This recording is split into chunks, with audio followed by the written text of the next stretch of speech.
નમસ્કાર મિત્રો, સ્વાગત છે તમારું મારી ચેનલ પર એક નવા વિડીયોમાં।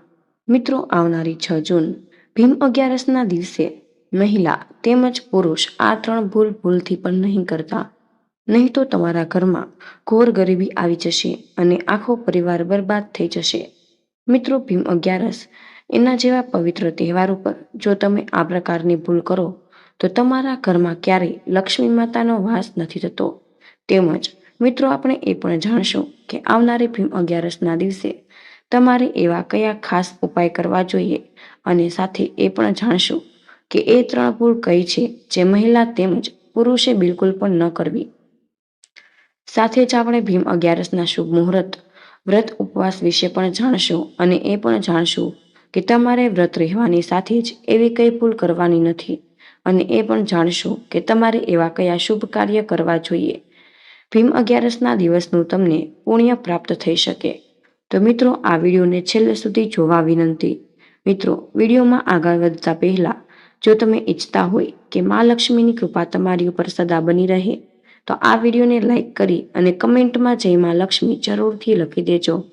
મિત્રો, ભીમ 11નો પવિત્ર તહેવાર જ્યારે ધરતી ઉપર આવે છે તો આખા બ્રહ્માંડમાં સાત્વિકતાની ગંગા વહેવા લાગે। મિત્રો, આ દિવસનું મહત્તમ એવું બતાવવામાં આવ્યું છે કે ભીમ 11ના દિવસે જો તમે ઉપવાસ કરો તો મિત્રો તમને બધી જ એકાદશીનું પુણ્ય પ્રાપ્ત થઈ જાય। મિત્રો, આ દિવસે વ્રતની સાથે જો તમે પુણ્ય કર્મ કરો તો મિત્રો તમારા જીવનમાં બધા જ પાપ એટલે કે બધી જ મુશ્કેલીમાંથી તમે ઉજાગર બની શકો છો। તમારા આત્માને મોક્ષના દરવાજા ઉપર પ્રવેશ મળી શકે। આ ભીમ 11 નિર્જળા એકાદશી તરીકે પણ ઓળખાય છે, જેને આપણે પાંડવોની એકાદશી તરીકે પણ ઓળખીએ, કારણ કે મિત્રો આ નિર્જળા એકાદશી એટલે કે ભીમ 11 વ્રતને સૌપ્રથમ ભીમસેને કર્યું હતું, જેમ બહુ જ બળવાન હતા, ઉપવાસ કરી શકતા ન હતા। તેણે મુનિને કીધું કે કોઈ એવો ઉપાય જણાવો કે બધી જ એકાદશીનું પાલન કરી શકું। ત્યારે મહર્ષિએ તેને આ ભીમ 11 એટલે કે નિર્જળા એકાદશીનું વ્રત જણાવ્યું। એને કહ્યું કે આ વ્રત સૌથી વધારે કઠિન છે, જેમાં તમારે જળ પણ ગ્રહણ નથી કરવાનું। આના પુણ્યની તમને બધી જ એકાદશીનું પુણ્ય પ્રાપ્ત થાય। પછી ભીમસેને તે દિવસે નિર્જળ એ રહીને ઉપવાસ કર્યો। એ જ દિવસથી આ એકાદશીનું નામ ભીમ 11 પડ્યું। સાથે નિર્જળા એકાદશી એટલે જ કહેવાય કે એ દિવસે જળ પણ ગ્રહણ કરવામાં નથી આવતું। મિત્રો, આ વર્ષ 2025ના દિવસોમાં નિર્જળા એકાદશી એટલે કે ભીમ 11નું આગમન છે, ઘણા બધા શુભ સંયોગોની સાથે થઈ રહ્યું છે। આ વખતે ભીમ 11નું વ્રત છે એ 6 જૂનના દિવસે રાખવામાં આવ્યું છે। મિત્રો, જે લોકો પણ ભગવાન શ્રી હરિ વિષ્ણુ ઉપર પૂરેપૂરી શ્રદ્ધા રાખે છે તો એ લોકો માટે આ દિવસ બહુ જ ખાસ છે। 6 જૂનના દિવસે બપોરે 2 વાગ્યે આ ભીમ એકાદશીની તિથિની શરૂઆત થઈ જશે અને 7 જૂનના દિવસે બપોર પછી 4:30 વાગ્યા સુધી એકાદશીની તિથિ રહેશે। મિત્રો, જે કોઈ પણ સાધક આ નિર્જળા એકાદશીનું વ્રત રાખશે અને જો તે આ બધા જ નિયમોનું પાલન કરશે તો તેને અક્ષય પુણ્યની પ્રાપ્તિ થશે।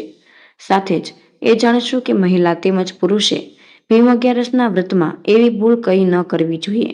જો તમે લોકો આ ભૂલ કરશો તો તમને કોઈ પણ પ્રકારનું પુણ્ય નહીં મળે।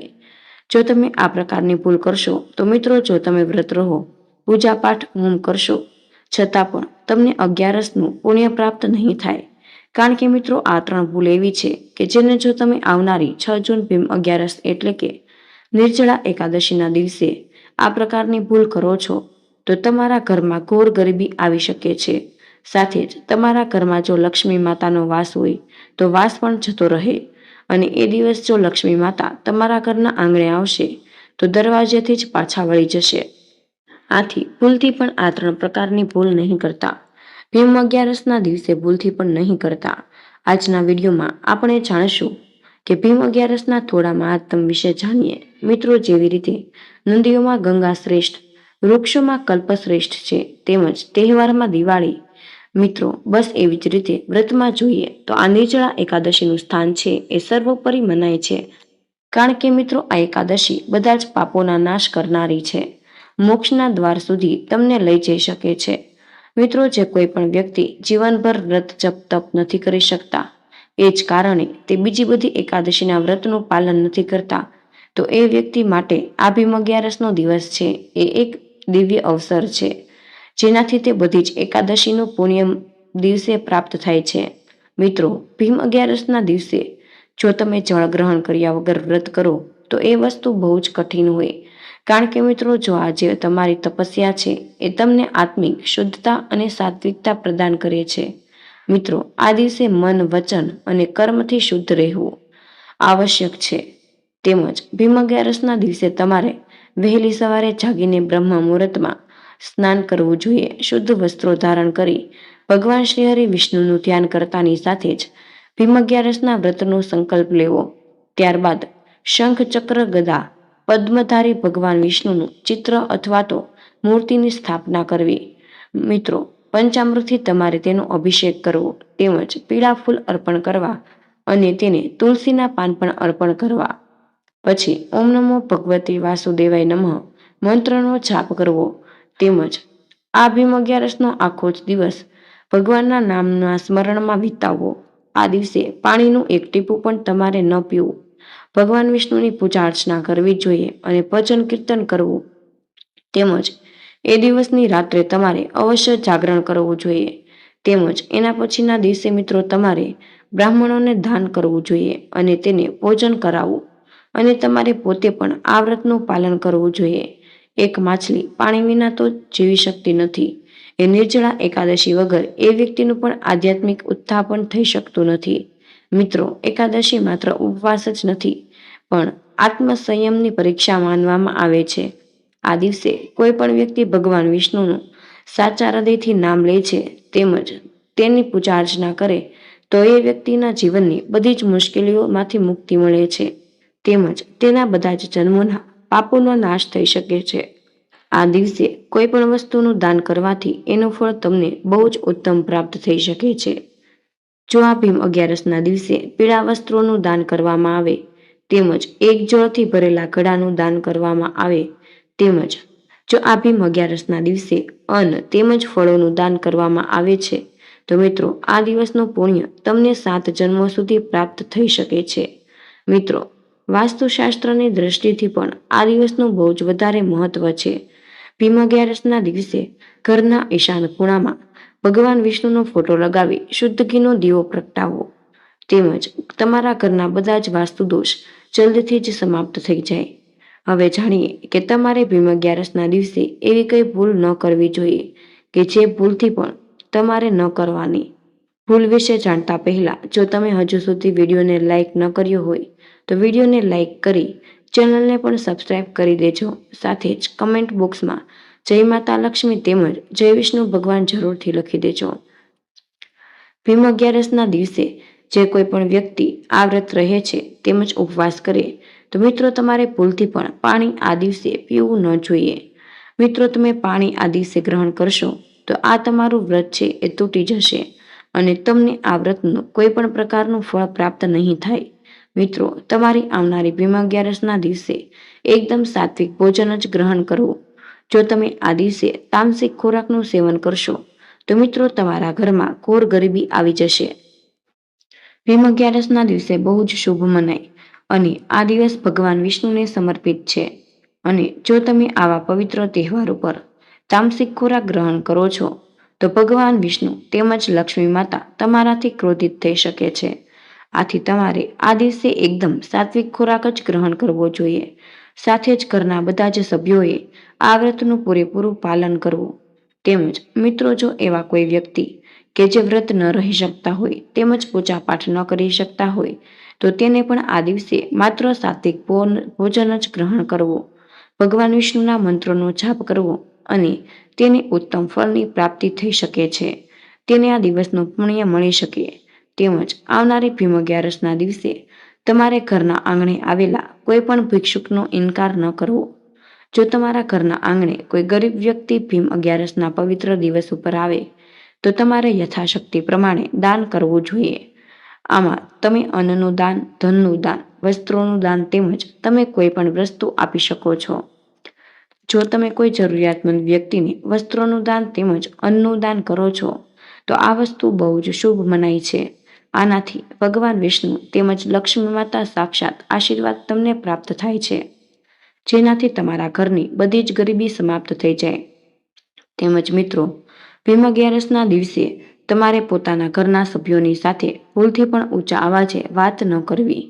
તમારે આ દિવસે બધાની સામે પ્રેમભર્યું વર્તન કરવું, જેનાથી તમારા ઘરમાં સુખ સમૃદ્ધિનો વાસ થાય. મિત્રો, ભીમ અગિયારસના દિવસે પોતાને ઘરના સભ્યોની સાથે ઊંચા અવાજે વાત કરશો, તેમજ કોઈની સાથે છેતરપિંડી કરશો અથવા તો ઘરમાં ઝઘડા કલેશ કરશો, તો તમારા ઘરમાં ક્યારેય પણ વિષ્ણુ ભગવાન તેમજ લક્ષ્મી માતાનો વાસ નહીં થાય. એ તમારા ઘરે આવતા હશે તો મુખ્ય દ્વારથી જ પાછા વળી જશે. આથી તમારે આ ભૂલથી પણ ન કરવી.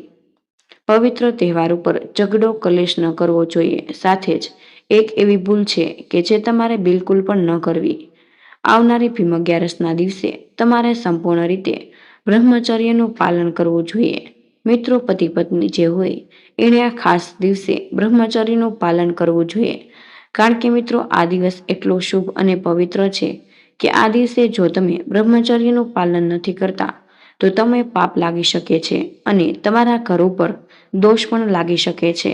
આથી જો તમે આ દિવસે સંપૂર્ણપણે બ્રહ્મચર્યનું પાલન કરો છો તો મિત્રો, તમને આ વ્રતનું પૂરેપૂરું ફળ પ્રાપ્ત થઈ શકે છે. આ એટલી ભૂલ હતી કે જે તમારે અગિયારસના દિવસે ન કરવી જોઈએ.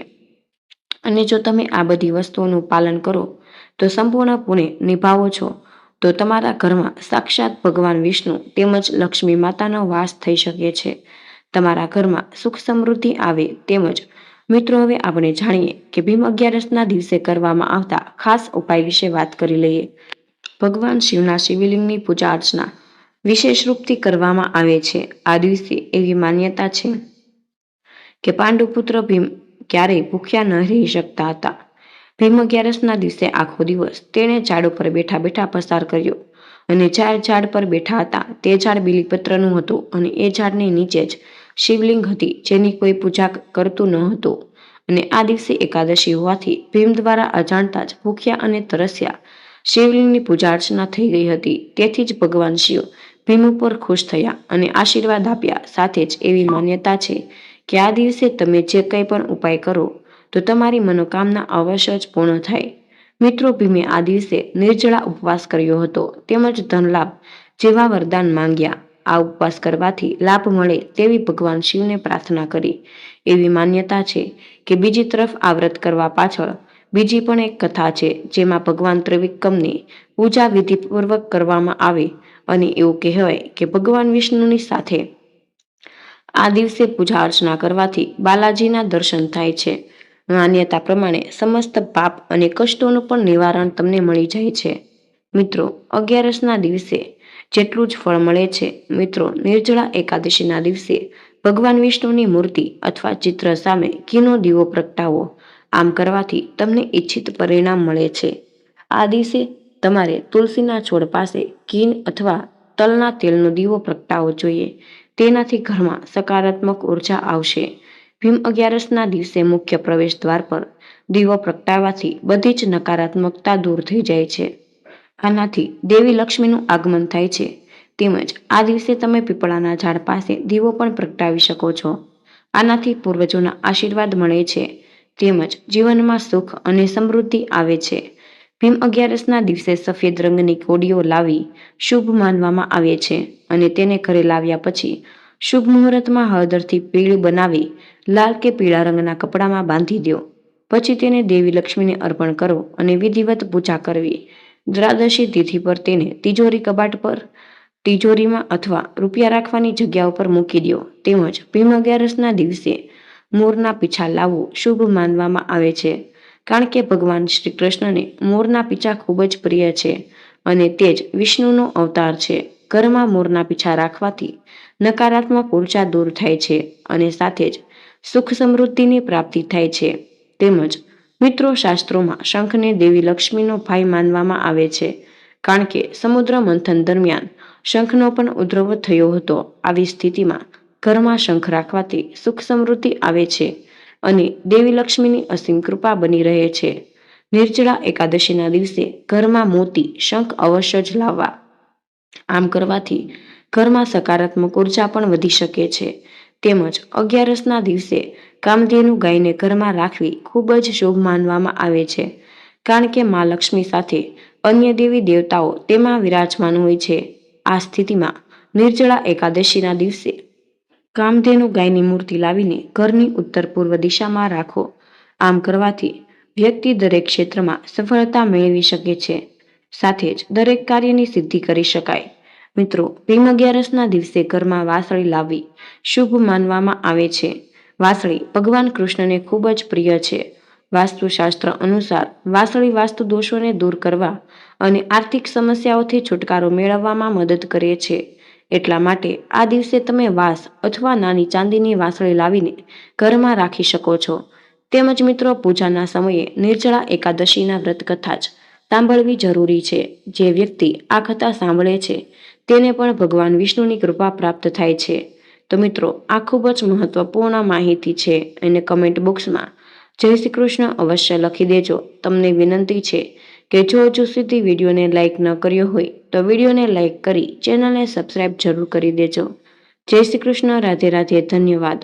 વિડીયોને અંત સુધી જોવા બદલ તમારો ખૂબ ખૂબ જ આભાર.